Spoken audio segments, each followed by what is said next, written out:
Babala para sa mga bata dahil ang mapapanood nyo ngayon ay hindi pwede para sa inyo, at kung may lakas ka ng loob na panoorin ito, siguradong mapapapunta ka sa CR nang wala sa oras.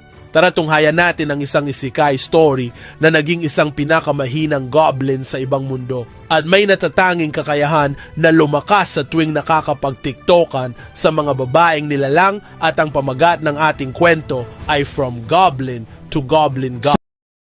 2 buwan na lamang ang natitira bago opisyal na magdeklara ng digmaan ng imperyo laban sa dakilang libingan. Ayon sa mga pagtataya ng simulation system, para kay Lin ay higit pa sa sapat ang 2 buwan. Direktang nilapitan ni Lin ang mga Snow Spirit at ginawa ang kanyang alok. Igagarantiya niya ang kanilang kaligtasan kapalit ng lahat ng Snow Spirit Stones na kanilang nalilikha. Agad pumayag ang mga Snow Spirit nang walang pag-aalinlangan. Matapos iyon, ang natitira na lamang ay hintayin na may produkto ang mga bato upang makapaghanda ng isang mapagpasyang puwersa para sa huling yugto. Personal na pinamunuan ni Lin ang 1,000 goblin patungo sa mga bundok na nababalutan ng nyebe para sa espesyal na pagsasanay sa tuloy-tuloy na labanan, sa pamamagitan ng pag-ubos ng napakalalaking dami ng Snow Spirit Stones na nilikha ng mga espiritu. Naghasik ng lagim ang mga goblin sa buong rehiyon na parang isang likas na kalamidad. Bawat halimaw na kanilang makasalubong ay nilamon. Naging sustansya na nagkaloob sa mga goblin ng hindi mabilang na bagong kakayahan. Lumampas sa inaasahan ang kinalabasan, bawat goblin ay umabot sa level 70 at nag-evolve bilang mga leader tier unit, ang ilan pa ay nag-mutate bilang mga bihirang variant gaya ng giant goblins, goblin mages, at demonic goblins. Pinakamapamangha sa lahat ang paglitaw ng isang overlord class mutant goblin na may hawak na banal na espada, na may kabuuang lakas pandigma na 5,500. Gayunpaman, nananatiling mas mababa pa rin ang hangganan ng paglago ng mga goblin kumpara sa mga tunay na pinagpala na lahi. Kahit gaano karaming Goblin King ang malikha, hindi nila matatalo ang isang nilalang na may tunay na likas na lakas. Yun mismo ang dahilan kung bakit naglaan sila ng napakalaking pagsisikap sa pag-iipon ng mga magical artifact. Habang nauubos ang oras, inutusan ni Lin si Alice na personal na pangasiwaan ang pagsasanay sa labanan at humiling ng ganap na kahigpitan. Bagamat nakapagsanay na ang mga goblin noon, mababa pa ang kanilang katalinuhan sa panahong yun at malamang ay nawala na ang karamihan sa kaalamang yun. Ngayon, bilang mga leader tier na nilalang na may halos ganap na katalinuhan, mas naging episyente ang pagsasanay, hindi na rin pantay-pantay ang pamamahagi ng mga resources para sa pag-level up. Hindi magtatagal, lilito pa ang ilang overlord tier units. Tumango si Alice nang walang pag-aalinlangan at sinabi na para sa huling banal na digmaan, handa siyang ibigay ang lahat. Agad nagsimula ang pagsasanay, sunod-sunod ang pagsiklab ng mga labanan, sa ilalim ng kanyang pamumuno at may kagamitang mga magical artifact, unti-unting nagbago ang mga goblin at naging perpektong mga makinang pamatay. Pagkaraan ng 10 araw, kumpleto na ang mga paghahanda, bago lisanin ang mga bundok, itinaas ni Lin ang ranggo ng isang mutant overlord tier goblin upang magsilbing tagapangasiwa ng rehiyon at pinangalanan itong Gabu Sword. Halos 2 metro ang tangkad nito, napakatatag ng pangangatawan, at sa mga kamay nito ay isang world tier weapon na kilala bilang Demon Sealing Sword, na may kakayahang sumipsip ng papasok na mahikang enerhiya at ibalik ito sa umaatake. Nagbigay si Lin ng mahigpit na utos, mananatili roon si Gabu Sword at hindi kikilos ni isang hakbang nang walang pahintulot. Paulit-ulit na yumuko si Gabu Sword, naghayag ng ganap na katapatan at kahandaang ialay ang buhay kung kinakailangan. Tanging matapos nito umalis si Lin kasama si Alice at bumalik sa tribo. Naging masidhing apurahan ang sitwasyon, maaaring magdeklara ng digmaan ng Mindom Empire anumang sandali. Pagbalik ni Lin at makita ang napakaraming goblin, kahit siya ay pansamantalang napatigil sa gulat, sa loob lamang ng 2 buwan, higit pa sa doble ang kanilang populasyon. Humiling siya ng mas maraming goblin, ngunit hindi sa ganitong kalaking bilang sa kasalukuyan. Binubuo ang tribo ng 80,000 maliliit na goblin, 30,000 malalaking goblin, 8,000 hero race goblin, at 100 leader tier goblin. Ang tanging pagsusupply ng pagkain ay nangangailangan ng 10,000 halimaw araw-araw. Paglitaw pa lamang ni Lin, agad nagsidagsa ang mga kababaihan ng tribo upang salubungin siya. Ipinaliwanag ng isa sa mga pinuno na, ayon sa nauna niyang utos, ibinuhos ang napakalalaking yaman sa pagpaparami. Napaatras ang dila ni Lin sa pagkakaunawa, yun pala ang dahilan kung bakit halos walang mababang antas na halimaw sa kanyang dinaanang daan pauwi. Halos maubos na ng dakilang libingan ang lahat ng kanilang reserba. Pagkatapos nito, nagtanong si Lin tungkol kay Gob Ian, ngunit nalaman niyang mahigit 1 buwan na itong nawawala. Sa karaniwang kalagayan, si Gob Ian sana ang unang sasalubong sa kanya. Bahagyang kumunat ang noo ni Lin, ngunit nagpasya siyang wala ng oras para hanapin pa ito at ituon na lamang ang pansin sa mas mahalagang bagay. Tinanong ni Lin ang tungkol sa produksyon ng mga armas. Napakahalaga ng mga sandata, lalo na para sa mga low-tier goblin.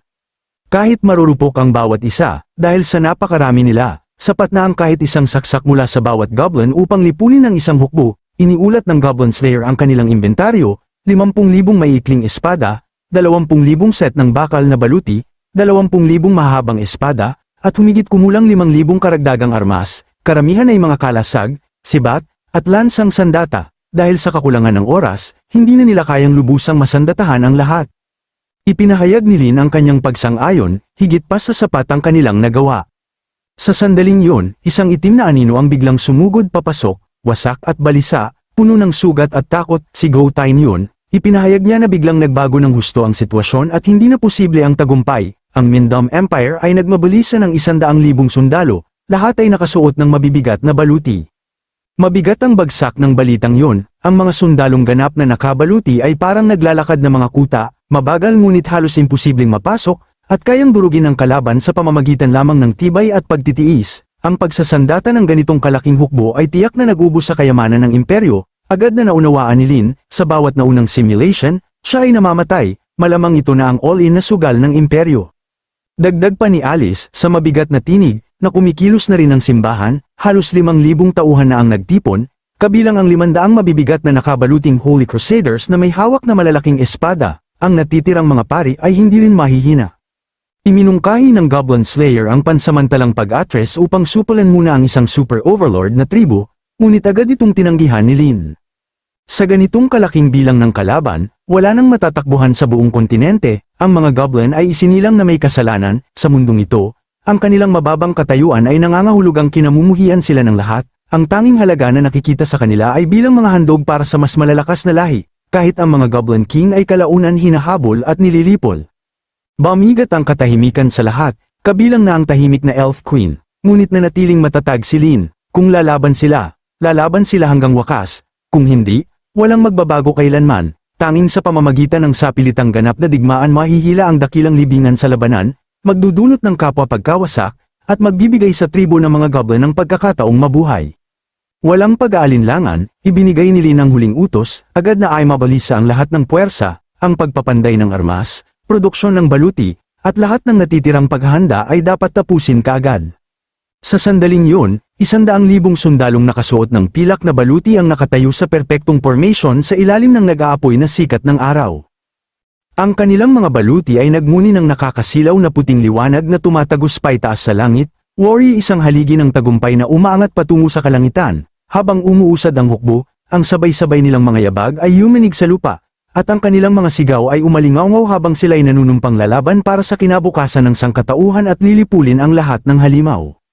Sa loob ng lungsod, hindi mabilang na mga sibilyan ang nanood ng tagpong yun ng may pananabik. Sumabog ang mga hiyawan sa lahat ng dako habang tumataas ang moral. Marami ang naniwalang tiyak na ang tagumpay, kumbinsidong ang ganito kalakas na hukbo ay kayang durugin ang sinumang kalabang hamarang sa kanilang daraanan. Ngunit sa gitna ng karamihan, isang matandang babae ang tahimik na lumuha habang pinagmamasdan ang mga kabalyero na unti-unting naglalaho sa malayo. Kapitan ang pumuno sa kanyang puso, para sa kanya, ang tanawin ay hindi pag-asa kundi isang pangungutya. Ang mga halimaw ay nangangaso upang mabuhay, tulad din ng mga tao na lumalaban sa mga halimaw upang mabuhay. Ang pagkauhaw sa dugo ng mga halimaw ay bunga ng likas na ugali, samantalang ang kalupitan ng tao ay binibigyang katwiran bilang katwiran. Kung tunay mang may Diyos, naisip niya kung sadyang nilayon ba ang walang katapusang siklong ito ng pagpatay. Wala ni isa mang panig ang likas na mali, at gayunman, hindi maiiwasan ang digmaan. Sa huli, nanatiling walang sagot ang tanong kung sino nga ba ang tunay na may kasalanan. Malayo sa lungsod, sa loob ng tribo ng mga goblin ni Lin, puspusan ang mga paghahanda para sa digmaan. Alinsunod sa utos ni Lin, ang buong tribo ay agad na kumilos ng walang pag-aalinlangan. Malalaking leyo ng goblin ang sumugod sa kailaliman ng dakilang libingan, hinuhukay at kinukuha ang bawat bakal at ugat ng mineral na kanilang makita. Ang walang tigil na tunog ng mga martilyong tumatama sa mga anvil ay umalingaw araw at gabi, habang ang matinding init ay bumubulwak mula sa nagliliyab na mga pugon. Matapos ang maraming sunod-sunod na araw ng walang pahingang paggawa, sa wakas ay naging malinaw ang mga resulta. Ang bawat low-tier goblin ay nasandatahan ng bakal na baluti, at maging ang mga giant goblin ay ganap na armado, kasama ang natitirang mga halimaw ng dakilang libingan ng Nazar. Umabot na sa ganap na kahandaan sa labanan ang mga puwersa ni Lin. Sa kabila nito, nanatili ang mabigat na pakiramdam ng pagkabalisa sa puso ni Lin. Hindi nagtagal, isang Goblin Scout ang bumalik mula sa unahan dala ang agarang balita, ang mga puwersa ng imperyo ay nakalapit na sa dakilang libingan at huminto roon, humigit kumulang 30 liang layo. Napaisip ng malalim si Lin, naalala niya na may isang maliit na bukas na kapatagan sa distansyang yun, isang perpektong lugar upang simulan ang malawakang labanan. Malinaw ang conclusion, doon magsisimula ang digmaan. Matapos paalisan ng scout at utusan ang patuloy na pagmamatsyag, umurong si Lin sa isang tahimik na lugar. Doon niya inactivate ang life simulation system. Ang digmaang ganito kalaki ay puno ng hindi mabilang na mga variable, lalo na't may kasangkot na mga individual na nagtataglay ng napakalakas na kapangyarihan, isang pagkakamali lamang ay tiyak na kamatayan. Tanging sa pamamagitan ng pagwawasto sa mga magiging kinalabasan gamit ang simulation lamang siya magkakaroon ng kahit kititing na bentahe. Nag-initialize ang sistema. Ang kasalukuyang senaryo ay itinakda bilang dakilang digmaan laban sa imperyo. 300 araw na ang lumipas mula nang mailipat si Lin sa mundong ito, at ngayon ay nakatayo siya sa pinakamalaking turning point ng kanyang buhay. Ipinakita ng simulation ng malinaw ang larangan ng digmaan, pinamunuan ni Lin ang isang hindi pa nagagawang puwersa ng mga goblin, 80,000 low-tier goblin, 30,000 malalaking goblin, 8,000 goblin hero, at 100 goblin chieftain. Ito ay itinuring na pinakamalakas na tribo ng goblin sa kasaysayan. Kasabay nito, inactivate niya ang isang summoning skill, na hamatak ng 20,000 mababang talinong halimaw mula sa dakilang libingan ng Nazar. Gayunpaman, sa pagharap sa hukbo ng imperyo na binubuo ng 100,000 ganap na nakabaluting sundalo, kabilang ang 30,000 heavy cavalry, isang napakalakas na pressure ang dumagan sa kanya.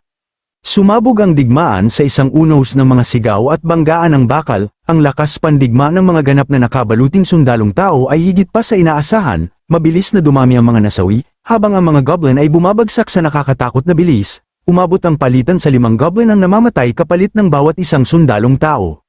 Sa isang kritikal na sandali, lumitaw sa larangan ng digmaan ang Demon King na si Veronica at pinakawalan ng isang napakalakas na kakayahan, na tumawag ng mga itim na kambing upang palakasin ang panig ng mga goblin.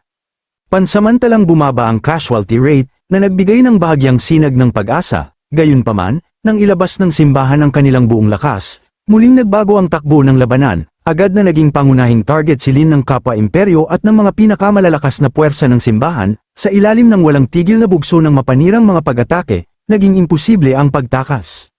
Sa pagtatangkang iligtas si Lin, napatay sa labanan si Gabo Kwang. Si Alice ay malubhang nasugatan at nabihag. Si Lin mismo ay hindi nakaligtas sa di nakikitang mga kamay ng kapalaran, nabawasan siya at naging isa na lamang pyesa sa chessboard ng dakilang libingan. Nauwi sa isang trahedya ang labanan. Kapwa panig ay nagtamo ng napakalaking pinsala at walang sino man ang makapagsabing nagwagi.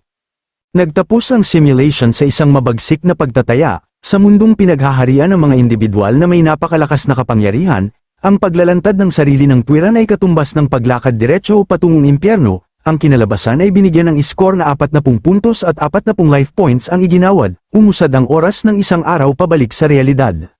Pinilit ni Lin Thine na pakalmayan ng sarili, pinipigil ang takot na sumilip sa kanyang mukha. Hindi niya inakalang ganito kadaling dumating ang kamatayan. Sa kanyang kasalukuyang kalagayan, siya ay nasa level 90 na may kabuuang combat power na 6,800, at gayunman, kahit sa lakas na yun, hindi pa rin siya makaliligtas sa isang malakihang labanan. Tumama sa kanya ang pagkaunawa na parang isang mabigat na dagok. Matapos ang masusing pagninilay, naunawaan ni Lin ang dahilan. Ang tunay na lakas ng mga elit ng simbahan ay imposibleng masukat ng wasto, batay sa ipinakitang kakayahan ng Demon King na si Veronica at ng iba pa. Ang combat power ng matandang papa ay malamang papalapit na sa 10,000, malayo sa anumang kayang tapatan ni Lin. Malinaw ang landas kung nais niyang mabuhay, kailangan niya ng higit pa sa bilang, kailangan niya ng kapangyarihang kayang makipantay sa mga Diyos mismo. Malinaw na ngayon kay Lin ang sitwasyon, maliban na lamang kung kaya niyang saktan ang papa gamit ang blood destruction skill at lubhang pahinain nito, halos imposibleng puksain ang ganoong nilalang. Ang tuwirang konfrontasyon ay wala sa tanong, isang ambush lamang ang tanging makatuwirang daan. Ang paglalantad ng sarili ng masyadong maaga ay katumbas lamang ng pagpasok sa isang patibong ng kamatayan. Mula sa sandaling yun, kailangan niyang manatiling nakatago at hayaang makapagsaman muna ang Demon King ng mas maraming halimaw. Doon lamang maaaring magbago ang balanse. Sa pagkaunawang yun, lumubog si Lin sa malalim na pagninilay. Mula ngayon, bawat desisyon ay kailangang kalkulado ng may ganap na katumpakan, isang maling hakbang lamang, at diretso siyang mahuhulog sa impyerno.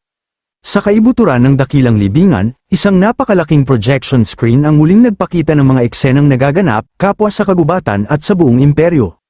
Ang mga larawang ito ay nilikha ng isang ipinagbabawal na salamangka, sabay-sabay na isinagawa ng tatlong mangkukulam na walang mata ngunit iisa ang kanilang mata sa pagitan nila. Kilala sila bilang Black Witches, dati silang mga tao na nanumpa ng katapatan sa simbahan, ngunit matapos sampi ng Demon King na si Veronica, sila'y nagbagong anyo sa mga nakakatakot at di makataong anyo.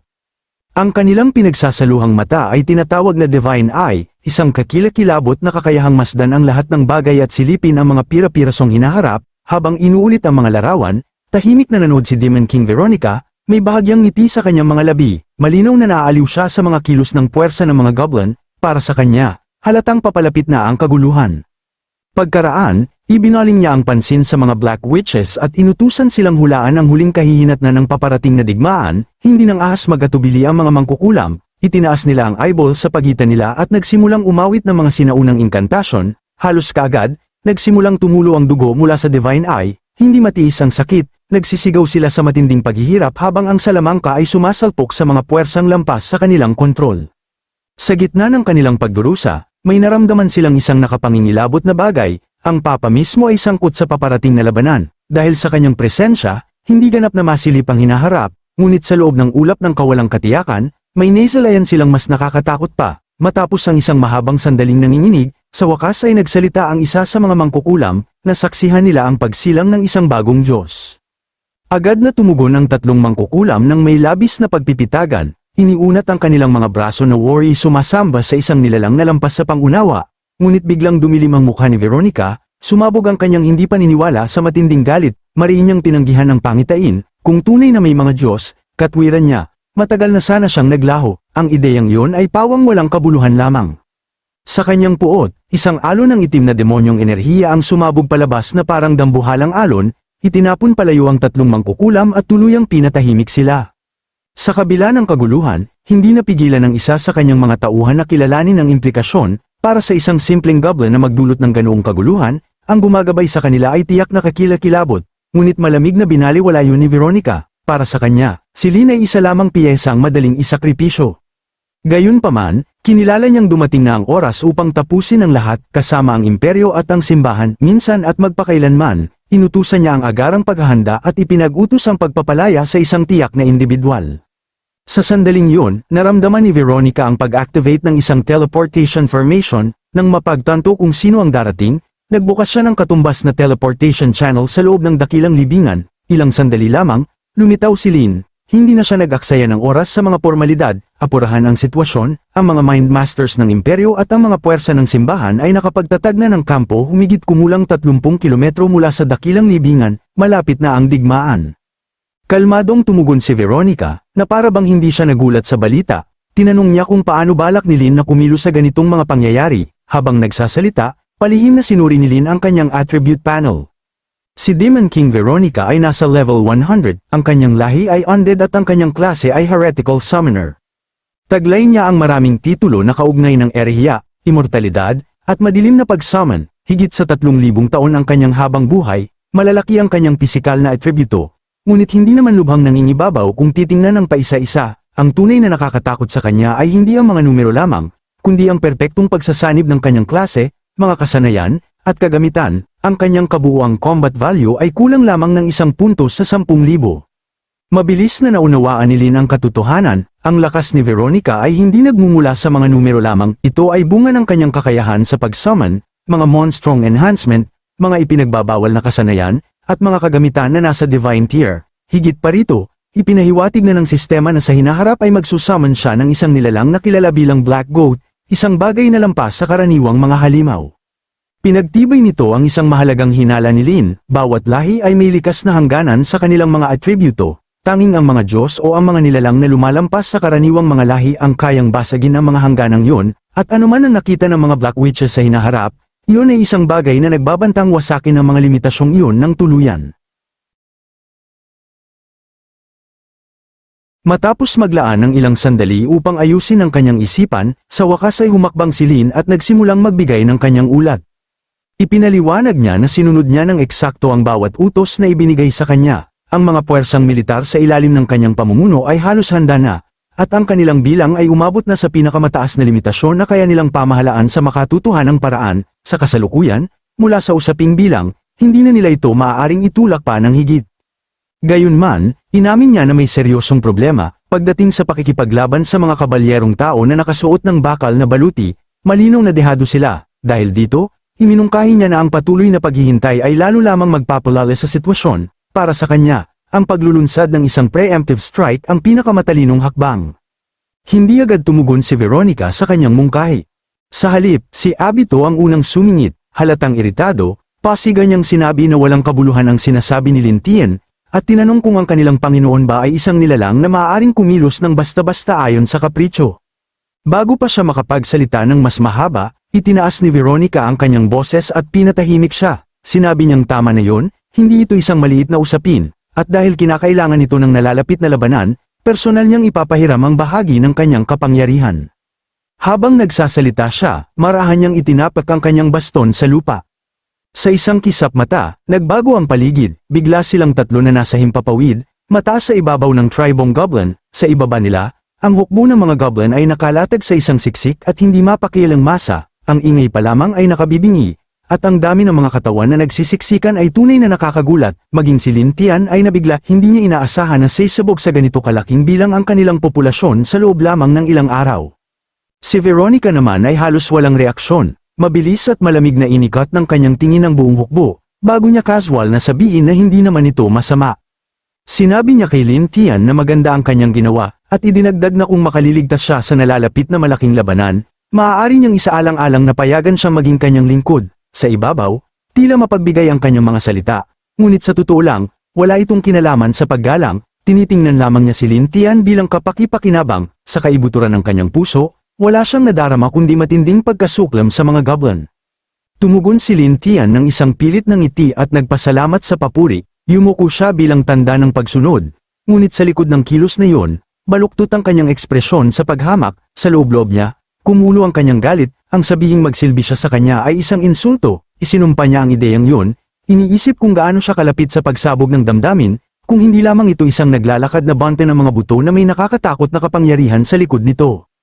Muling itinaas ni Veronica ang kanyang baston at idineklara na ito mismo ang nararapat sa kanila. Inanunsyo niya na palalakasan na niya ang hukbo, habang binibigkas niya ang pangalan ng Mahika, Supreme Magic, Heterodox Summoning, tila tumugon mismo ang hangin, isang napakalaking magic circle ang kumalat sa kalangitan sa isang iglap, patong-patong na makukulay na liwanag ang nag-overlap, naglalabas ng alon ng pressure ng Mahika na napakatindi, para bang sinasakal ang lahat, mararahas na hangin ang humagupit, umaalulong na parang mga bulong mula sa isang damanyakong nilalang. Mula sa loob ng bilog ay umalingaw-ngaw ang kakaiba at baluktot na halakhak, matalas at nakakairita, tulad ng tawa ng mga imp. Pagkatapos, may nagsimulang lumitaw, isang itim na heterodox na nilalang ang dahan-daang bumaba mula sa magic circle, ang napakalaki nitong katawan ay higit sa 10 metro ang taas, at ganap na nababalutan ng mga gumagalaw na galami na tila may sarili nilang isipan, wala itong mga mata, wala ring tainga, at walang mga braso, 3 paa na kahawig ng sakambing lamang ang sumusuporta sa bigat nito. Mayroon itong 2 napakalalaking bibig na nakaunat ng hindi natural ang lapad. Hindi ito kahawig ng alinmang kilalang nilalang, sa halip, para itong isang kasuklam-suklam na bukol ng laman na sumusuway sa anumang normal na paglalarawan, ang abominasyong ito ay kilala bilang Black Goat, Egg of the Evil God, habang napuno ng status panel ang paningin ni Lintien. Napatigil ang kanyang paghinga nang makita niya ang mga numero. Level 100, isang heterodox race, walang klase. Ngunit may mga titulong malinaw na nagmamarka rito bilang Ultimate Evil Egg ng Black Goat, ang Evil Godmother, at isang deboto ng heresiya. Ang lakas ng buhay nito pa lamang ay nakagigimbal, ang depensa ay katawa-tawang taas, at ang kabuuang lakas sa labanan ay lubos na nakapanlupig. Sa sandaling na proseso ni Lintien ang impormasyong yon, biglang nagdugtong-dugtong ang lahat. Ngayon niya tunay na naunawaan kung bakit itinuturing na napakatakot ang combat power ni Veronica, hindi niya pinalakas ang hukbo sa hindi direktang paraan, direkta siyang nagsummon ng isang level 100 na damanyakong nilalang sa mismong larangan ng digmaan. Nakatitig si Lintien sa halimaw na nakalutang sa itaas, nang hindi makapaniwala ang kanyang isipan, hindi niya maiwasang isipin kung paano nga ba dapat labanan ang ganoong bagay. Ang tinatawag na Black Goat, Evil God's Egg ay walang saysay sa kanyang pananaw, isang itlog, isang hindi pa tapos na likha ng iba, ngunit napakalaki nito, at ang mga katangian nito ay katawa-tawang taas para sa isang nilalang na sinasabing hindi pa kumpleto. Gayunman, habang mas pinag-aaralan niya ito, isang bahagyang pagkadismaya ang sumingit, bukod sa napakalabis nitong vitality, wala itong halatang kakayahan, walang skills, walang espesyal na katangian, walang anumang kapansin-pansin sa unang tingin. Halos hindi pa tuluyang nabubuo ang kaisipang yun nang may biglang mangyari, walang babala, isang dumadagundong na alon ng takot ang sumirit mula sa kaibuturan ng kaluluwa ni Lintian, nanigas ang kanyang katawan, umikot ang paningin niya, at tila gumuwang ang buong mundo, umuga siya sa ere, muntik nang mawala ng balanse, habang ang kanyang puso ay kumakabog na parang gustong lumabas sa dibdib niya, sa isang iglap, hindi pa niya maintindihan kung ano ang nangyayari sa kanya. Doon biglang sumingit ang boses ni Veronica, matulis at puno ng babala. Sinabi niyang huwag na huwag niyang uulitin ang parehong pagkakamali, ipinaliwanag niya na ang direktang pagtitig sa nilalang ay unti-unting sumisira sa lakas ng isipan, ang mga nilalang na tulad niyon ay hindi nangangailangan ng mag-agarang kakayahan, inaatake nila mismo ang isipan, at habang ang halimaw na yun ay nagsisilbing suporta, kalmado niyang idinagdag, hindi basta-basta malilipol ang hukbo ng mga goblin sa isang panig na massacre. Pagkatapos nito, walang pag-aalinlangan niyang inilatag ang paghahati ng gawain, ang mga puwersa ng imperyo ay problema ni Lintian, ang simbahan, siya mismo ang haharap, at sa sandaling yun, tumalikod si Veronica at umalis, kasama si Abito, na parabang ang napakalakas na presensyang kanyang ipinatawag ay isa lamang kasangkapang tapos na niyang gamitin. Tahimik na napabuntong hininga si Lintian, hiningang hindi niya namalayang kanina pa niya pinipigil, ganito pala ang agwat ng kanilang lakas. Bago pa siya makapagmuni-muni ng mas matagal, 2 Goblin Scout ang nagmamadaling dumating, halatang balisa, iniulat nila na may mga tao mula sa imperyo na papalapit sa kanilang kinaroroonan, halos kasunod nito, isa pang goblin ang ramagasa mula sa malayo, hinihila ang isang lalaki, malakas niyang inihayag na may nahuli siya. Nagwala ang bihag, nagmumura at sumisigaw na pakawalan siya, tumugon ng goblin sa pamamagitan ng malakas na paghampas sa kanya sa lupa, bago magulat na ang lalaki ay isang Imperial Scout na humihiling ng pakikipagkita, dagdag pa niya, ang mga kasama nito ay nagtatago sa kalapit na kabundukan at lahat sila ay napalibutan na. Agad tumigas ang ekspresyon ni Lintian at lumamig ang kanyang titig, tinanong niya kung hindi ba natatakot sa kamatayan ng lalaki, pinilit ng scout na ayusin ang kanyang paghinga, hindi siya tumangging magpakita ng takot dahil wala siya nito, kundi dahil may sadya siyang pakay, itinuwid niya ang kanyang tindig at malakas na idineklara na siya ay isang kinatawan ng imperyo. Naroon upang formal na magdeklara ng digmaan. Walang pagdadalawang isip agad na tinanggap ni Lin ang hamon. Biglang kumunat ang puso ng scout, isang hindi maipaliwanag na sindak ang bama sa kanyang katawan, kaya nanginginig ang kanyang mga paa at muntik na siyang bumagsak. Gayunpaman, pinilit niyang manatiling nakatayo at pautal-utal na sinabi na naihatid na niya ang mensahe at humihiling ng pahintulot na bumalik at magulat. Hanggang doon na lamang siya umabot, isang matalim na kidlat ng galaw ang humiwa sa hangin. Kumilos si Alice nang walang pag-aatubili, sa isang malinis at mabilis na galaw, hiniwalay ng kanyang espada ang ulo ng scout sa katawan, bumagsak ang katawan ng walang buhay, habang gamulong ang bungo sa lupa, nakadilat pa rin ang mga mata, nagyelo magpakailanman sa halo ng sakit at matinding takot. Tumingin si Alice sa naputol na ulo at nagsalita sa malamig, halos malayong tinig, sinabi niyang sa wakas ay malaya na ito, sa kanyang pananaw, pareho silang nalinlang ng mga demonyo, at ang kamatayan ang wakas ng kasinungalingang yun. Pagkatapos noon, humakbang si Lintian at tahimik na nagtanong kung handa na ba ang lahat, walang pag-aalinlangan na tumango si Alice, sinabing maaari silang umalis anumang oras na ibigay niya ang utos. Pagkatapos ay gumalaw si Lintian sa loob ng napakalaking hukbo ng mga goblin, sa hindi nagmamadaling hakbang, nakabibigla ang lawak ng puwersa, sa likuran niya ay naroon ang mga nasa itaas na hanay, ang mga sentral na figura na bumubuo sa tunay na lakas panlaban ng hukbo. Pumwesto sila sa unahan, pinamumunuan ang mga pangkat ng mababangis na damanyakong halimaw at mga goblin. Nang mabuo ang Porma Sion, nagsimulang umusad ang hukbo, ang Black Goat, Evil God's Egg ay agad na sumugod sa unahan, tila isang walang isip na makinang pamatay, hindi ito bumagal kahit kaunti, ang napakalaki nitong katawan ay dumadagundong habang winawasak ang kagubatan. Habang pinagmamasdan ng halimaw na rumaragasa, hindi na napigilan ni Gokwang ang kanyang pagkailang. Tinanong niya si Lintian kung ano ba talaga ang bagay na yun. Aminadong habang mas tumatagal ang pagtitig niya rito, mas lalo siyang kinikilabutan, nagreklamo rin siya kung paanong winawasak nito ang mga puno ng walang malinaw na dahilan. Walang sumagot sa kanya, ang goblin sa tabi niya ay nanatiling tahimik, hindi dahil binabaliwala niya ang tanong, kundi dahil tunay niyang hindi alam ang sagot, mas mahalaga pa, ang mukhang kinakausap ni Gokwang ay hindi pala kay Lintian. Ilang sandali lang, biglang lumitaw si Lin Tian sa likuran niya. Kasalukuyang nakadisguise bilang isang ordinaryong elite goblin, diretsahan niyang tinawag na tanga si Go Kwang at ipinaliwanag na ang nakita nitong naglalakad sa unahan kanina ay isa lamang Pain. Muli niyang pinaalalahanan si Go Kwang na huwag titigan ang nilalang, at saka ipinaliwanag kung ano yun, isang heterodox na nilalang na kilala bilang Black Goat, Evil God's Egg. Sa pinakapayak na paliwanag, sinabi niyang literal itong isang itlog lamang, hindi nito nauunawaan ang wika ng tao, at lalong hindi ito dapat tretuhin parang karaniwang summon. Kinamot ni Go Kwang ang kanyang ulo, inuusal ang pangalan na tila sinusubukang i-proseso ang kahulugan nito. Bigla, lumiwanag ang kanyang mga mata nang may pumasok na bagong ideya. Kung itlog nga yun, tanong niya ng malakas, hindi ba't ibig sabihin ay maaari itong makipagparami at magluwal ng mga supling? Ang isang tanong na yun ay nagpadala ng matinding ginaw pababa sa gulugad ni Lin Tian. Inisip na mas manyakol pa pala ito sa kanya, dahil kahit ano basta may butas ay titirahin ito. Aray ko!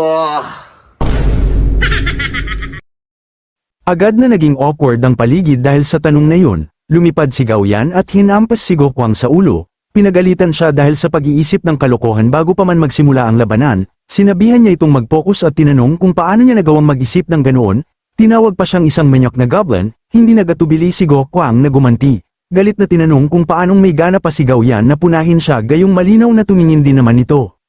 Habang patuloy ang pagtatalo ng dalawang goblin, nanahimik si Lin Tian, malalim ang iniisip. Maya-maya, nagbago ang kanyang ekspresyon, sa hindi malamang dahilan, nagsimulang magtunog makatwiran ang mga salita ni Go Kwang, napagtanto niyang maaaring hindi siya purong dugo ng goblin matapos ang lahat, naisip niya na ang lahat ng bagay sa mundo ay may kakayahang magparami, ang Black Goat, Evil God's Egg ay sinasabing nagmula sa isa sa 7 Evil God, kahit paalamat lamang yun, ang mismong pag-iral ng itlog ay patunay na may bahid ng katotohanan ang kwento. Mabilis na nabuo ang isang ideya, kung kaya niyang lumikha ng bagong buhay, hindi ba't siya magiging lehitimong kapareha ng Black Goat Goddess, kung ganoon, magiging ganap na lihay timo ang lahat. Sa isip na yun, tahimik na umatras si Lin Tian patungo sa likuran ng hukbo ng mga goblin, sinigurong hindi makatawag pansin. Bigla siyang kumala sa porma sayon at palihim na naglakad patungo sa Black Goat, Evil God's Egg. Sa malapitan, ito ay napakalaki, tila isang higanteng tore na nakatindig, mas nakakatakot pa sa laki nito ang presensya nito, sino mang tumitig dito ay lalong nababalisa, na para bang unti-unting nagugulo ang kanilang mga isipan, maging si Lin Tian ay hirap na tiisin ito, kinuyam niya ang kanyang mga ngipin, mariing ipinikit ang mga mata, at sinabi sa sarili na kailangan niyang tapusin ito ng mabilis, ito ay isang landas na wala pang sinuman ang tinahak, at siya ang magiging una. Tinipon ang lahat ng lakas ng loob na mayroon siya, diretsahan siyang sumugod patungo sa Black Goat, Evil God's Egg, kasabay nito, patuloy ang mabagal na pag-usad ng hukbo ng mga goblin, ang hindi mabilang na mga halimaw ay sabay-sabay na gumalaw, at ang mabibigat nilang yabag ay nagpayanig sa sahig ng kagubatan habang sila'y sumusulong. Matapos ang kaunting pagtatalo, biglang tumigil sa pagsasalita si Go Kwang, naglibot ang kanyang tingin sa mga goblin sa likuran at nagtaka kung nasaan na ang boss. Nagreklamo siya na magkakamukha silang lahat at hindi niya matukoy kung alin ang pinuno. Nagmura ang isang goblin at sinabihan siyang manahimik, sinabing malamang nabaliw na ang boss dahil sa walang kwentang pinagsasasabi ni Go Kwang. Nagpalit ang tagpo patungo sa pinagsamang kampo ng imperyo at ng simbahan.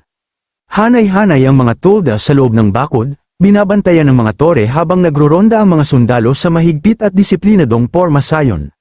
Sa loob ng command tent, galit na galit si Haring Charles II, walang tigil sa pagmumura at hinihingi kung bakit hindi pa rin bumabalik ang mga scout, nagtataka siya kung muli ba silang napatay at isinumpa ang mga goblin, tinawag itong isang hayagang provokasyon, kung hindi man lang sila nagpadala ng sugo pabalik, paano raw niya malalaman kung balak nilang makipagnegosasyon o makipagdigma? Hindi na nakatiis si Clean at nagsalita upang pakalmeyin siya, sinabi niyang hindi dapat sayangin ang kanyang kamahalan ng galit sa mga goblin, dahil goblin na sila, likas na kaya nilang gumawa ng ganitong mga bagay. Sa sandaling yun, isang scout mula sa unahan ang nagmamadaling pumasok at nagulat na dumating na ang mga goblin, umismed si Charles II at sinabi na sa wakas ay nagpakita na rin sila. Saka nanumpang iuwi niya si Alice, ano man ang mangyari, agad niyang pinangunahan ng iba palabas ng command tent, mabilis na inayos ang mga tropa at inihanda ang lahat para sa labanan. Ngunit habang mararahas na pagyanig ang yumanig sa lupa sa ilalim ng kanilang mga paa, bumigat ang mga ekspresyon ng lahat. May mali, malubha at hindi maipaliwanag, nakatitig ang mga tao sa unahan, balisa sa kakaibang presensyang nagpaparamdam ng matinding hindi komportable, kapwa sa katawan at isipan, nakagugulat ang mismong lawak, higit sa 100,000 goblin, Kasama ang napakaraming halimaw, marami ang hindi makapaniwalang ang isang tribo ng goblin ay maaaring lumaki ng ganito kalaki sa loob lamang ng kalahating taon. Kumalat ang takot sa hanay. Kinuyam ni Charles II ang kanyang mga ngipin at pinilit ang sarili na manatiling kalmado. Pasigaw niyang sinabi na walang dahilan para magpanik, mayroon silang 100,000 sundalong may mabibigat na baluti, at kahit padoblihin ang bilang ng mga halimaw, kaya pa rin nilang durugin yun. Isang nanginginig na marquee ang nagtanong tungkol sa dalawang itim na bagay sa larangan ng digmaan, sinasabing kahit ang pagtingin pa lamang dito ay nagpapakilabot sa kanyang balat, at tinatanong kung saan nagmula ang mga yun. Sa sandaling yun, humakbang ang cardinal at binuksan ang banal na kasulatan, ipinaliwanag na ang mga yun ay mga eretikong nilalang, kilala bilang mga itlog ng Black Goat Evil God, na nakatala sa mga sinaunang teksto. Inutusan niya ang lahat na iwasang tumitig ng direkta sa mga ito. Ayon sa kasulatan, panapanahong naglalabas ng ganitong mga itlog ang Black Goat Evil God, bagamat hindi niya inaasahang lilito ang mga yun dito. Kahit matapos ang paliwanag, marami pa rin ang nalilito. Karamihan ay hindi pa naririnig ang pangalang Black Goat Evil God, isang katawagan mula sa sinaunang panahon. Hindi na ito pinagtalunan pa ni Charles II, sa halip, tinanong niya kung nasaan ang Papa, sumagot ang cardinal na nananatili ang Papa sa hulihan, habang siya mismo ay sumulong upang tumulong sa pagsisimula ng labanan.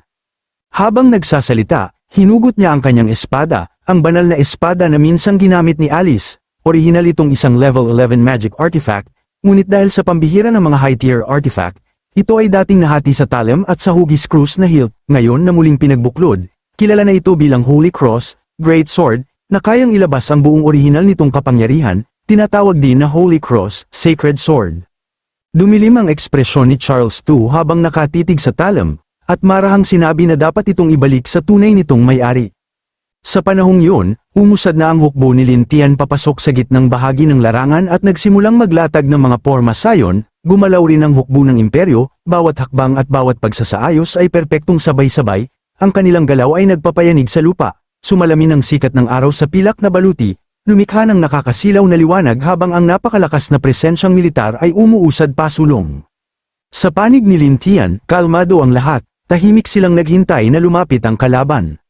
Sa isang sulyap lamang, itinuon ni Charles II ang kanyang titig sa mababang level na goblin na nasa pinakaharap. Tinanong niya ang katabi kung yun nga ba ang tinutukoy, kung siya ba talaga ay isang mababang level na goblin, agad dumating ang sagot, oo, siya rin ang goblin na nakita nila noon. Nagngalit si Clint, napilipit ang kanyang mukha sa puot, hindi niya kailanman makakalimutan ang sinabi at ginawa ni Lin Tian, ang idolo at Diyos ang higit sa lahat niyang sinasamba ay nadungisan ng isang goblin. Pagkatapos, napansin ni Charles II ang isang pamilyar na mukha, mapatla at walang kapintasan ang balat, at malinaw na asul ang mga mata.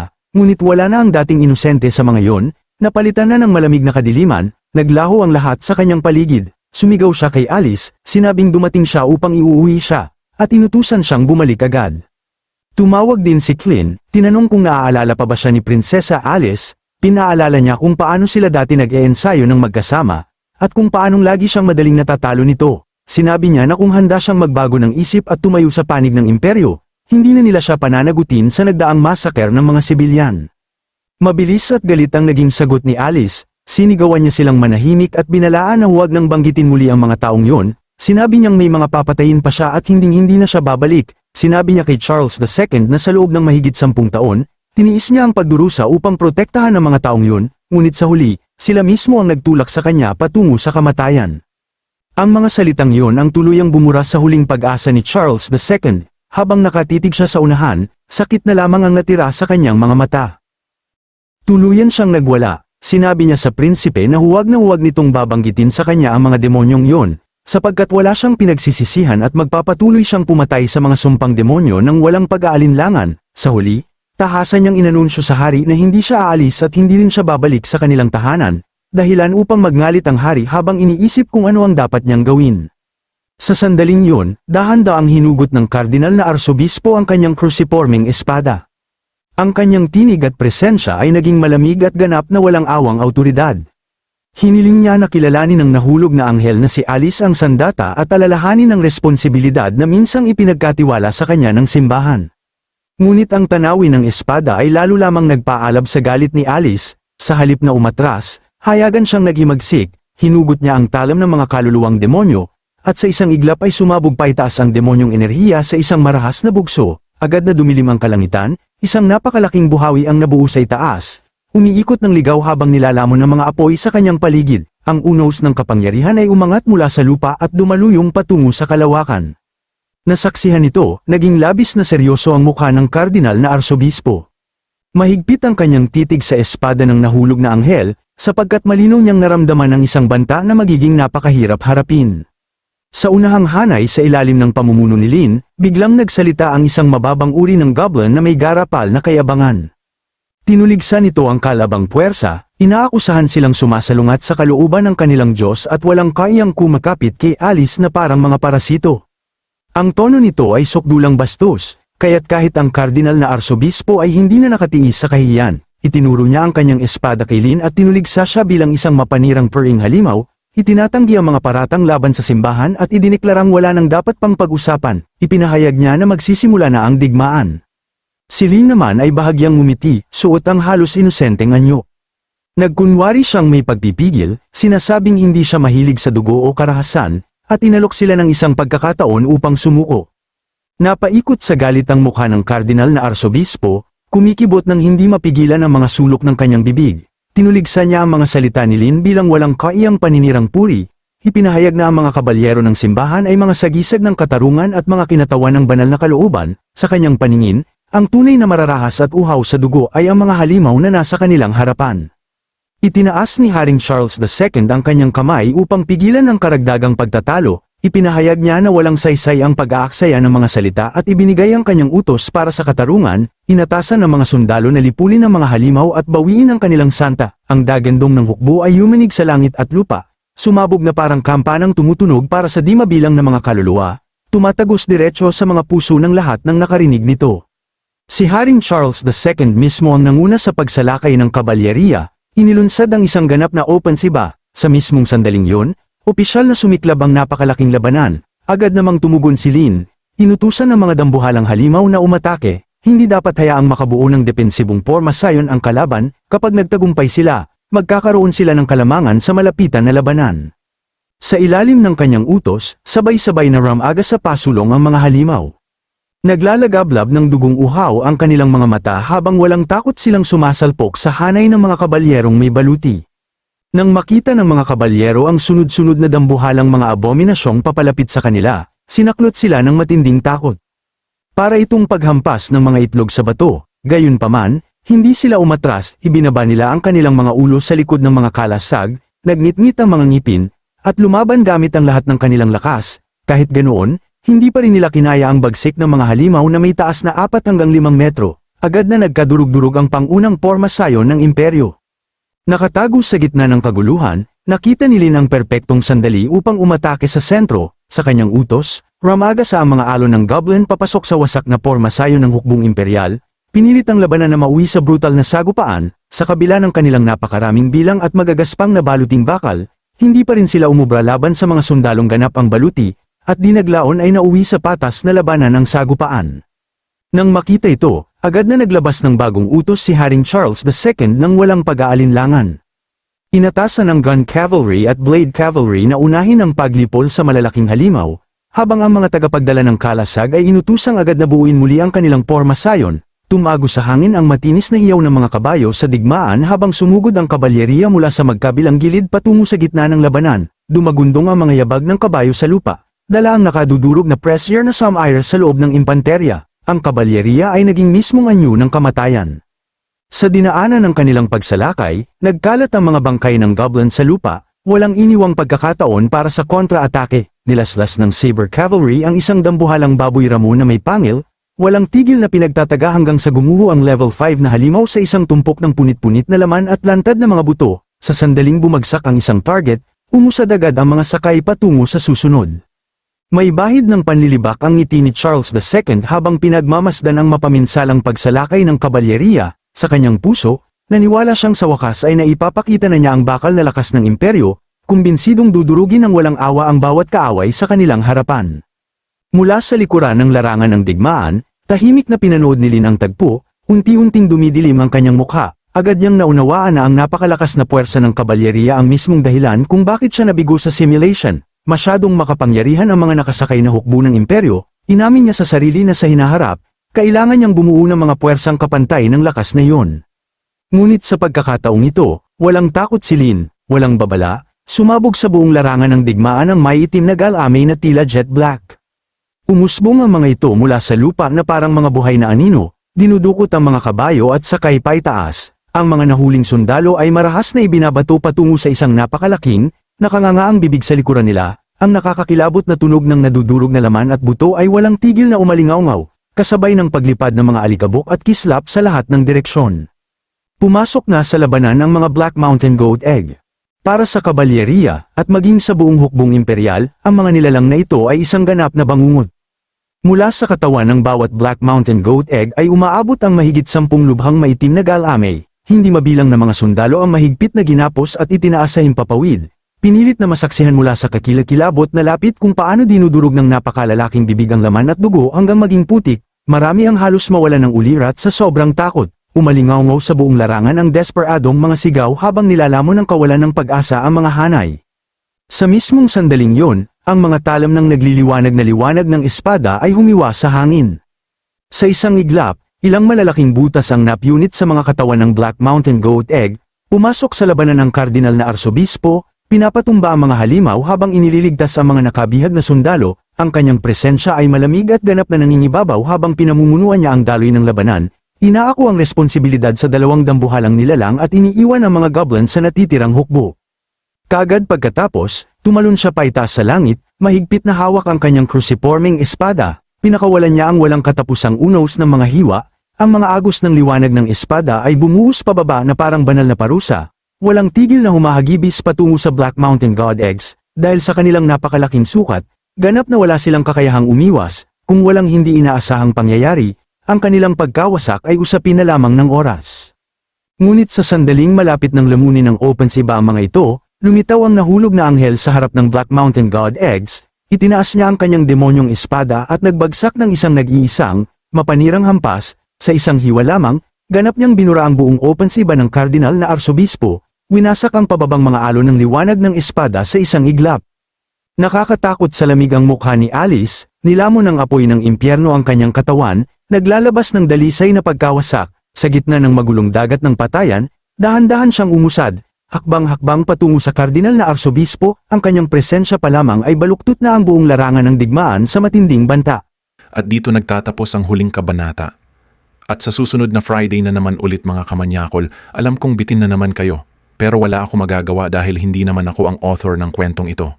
Kaya ang magagawa ko ay maghintay din sa panibagong update nila, kaya kung hindi ka pa nakasubscribe, alam mo na ang gagawin para updated ka sa mga kamanyakan ng ating bida.